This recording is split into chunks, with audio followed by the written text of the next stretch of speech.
ಇಷ್ಟು ದಿನ coffee season ಹಾಗೆ ಕಾಳು ಮೆಣಸಿನ ಸೀಸನ್ ಇತ್ತು. ಎಲ್ಲಿ ಪೇಟೆಗೆ ಹೋಗ್ಲಿ ಫಂಕ್ಷನಿಗೆ ಹೋಗ್ಲಿ ಅವರ ಮಾತುಕತೆ ಹೀಗಿರುತ್ತೆ, ನಿಮ್ದು ಕಾಫಿ ಕೊಯ್ದಾಯ್ತಾ, ಮೆಣಸು ಕೊಯ್ದಾಯ್ತಾ ಅಂತ.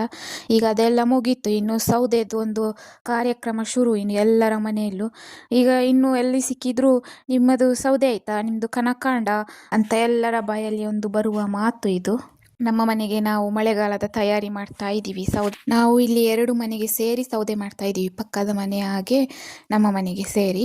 ಮೊದಲೆಲ್ಲ ಗ್ಯಾಸ್ ಎಲ್ಲ ಇರಲಿಲ್ಲ, ಸೌದೆ ವರ್ಷದಲ್ಲಿ ಮಾಡಿದ ಸೌದೆ ಖಾಲಿಯಾಗಿ ಮತ್ತೆ ಮಧ್ಯದಲ್ಲಿ ತರುವಂಥ ಪರಿಸ್ಥಿತಿ ಇರ್ತಾ ಇತ್ತು. ಆಗ ನಾವು ಭಾನುವಾರ ಎಲ್ಲ ರಜಾ ದಿನದಲ್ಲಿ ಅಮ್ಮನ ಜೊತೆ ಎಲ್ಲ ಸೌದೆ ಎಲ್ಲ ಒಟ್ಟು ಮಾಡಲಿಕ್ಕೆ ಹೋಗ್ತಾ ಇದ್ದ ನೆನಪಾಯಿತು.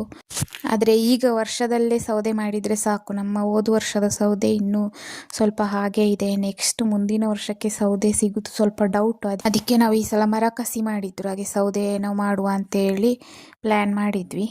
ನಿನ್ನೆ ದಿನ ಅಂದರೆ ಭಾನುವಾರ ತೋಟದ ಒಳಗಿದ್ದ ಸೌದೆನೆಲ್ಲ ಕಡ್ದು ಎಲ್ಲ ಅಲ್ಲೇ ಇಟ್ಟಿದ್ದು. ಇವತ್ತು ರೋಡಿಗೆ ತಂದು ಎಲ್ಲ ಒಟ್ಟು ಮಾಡಿ ಇಡುದು. ಸೌದೆ ಎಲ್ಲ ಒಟ್ಟು ಮಾಡಲಿಕ್ಕೆ ಸ್ಟಾರ್ಟ್ ಮಾಡಿರೋದೇ ಸಂಜೆ 5 ಗಂಟೆಗೆ. ಇಲ್ಲಿ ಮರದಲ್ಲಿ ಪ್ಲಾಸ್ಟಿಕ್ಕಿನ ಡಬ್ಬ ಒಂದು ಅಲ್ಲಲ್ಲಿ ನೇತು ಹಾಕಿಟ್ಟಿದ್ದಾರೆ. ಮಂಗ ಬರುವುದನ್ನು ತಡೆಗಟ್ಟಲಿಕ್ಕೋಸ್ಕರ ಅದರಲ್ಲಿ ಮೀನು ಹಾಕಿ ಇಡುದಂತೆ. ಮಂಗಗಳು ಮೀನು ಹಾಕಿದ್ರು ಬರುತ್ತೆ, ಎಂತ ಹಾಕಿದ್ರು ಬಂದೇ ಬರುತ್ತವೆ. ನಾವು ಇವತ್ತು ಒಟ್ಟು ಮಾಡಿದ ಸೌದೆ ಇಷ್ಟು.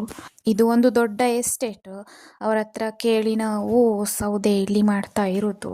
ಇನ್ನು ಟೈಮ್ ಆಯಿತು 6:15, ಹಾಗೆ ನಾವು ಸೀದಾ ಮನೆಗೆ ಹೊರಟ್ವಿ. ಮಲೆನಾಡು ಕಡೆಗಳಲ್ಲಿ ಮಳೆಗಾಲದ ತಯಾರಿ ಹೀಗೆ ಇರುತ್ತೆ. ವಿಡಿಯೋ ಇಷ್ಟ ಆಗಿದ್ರೆ ಲೈಕ್ ಮಾಡಿ, ಹಾಗೆ ಫಾಲೋ ಮಾಡಿ.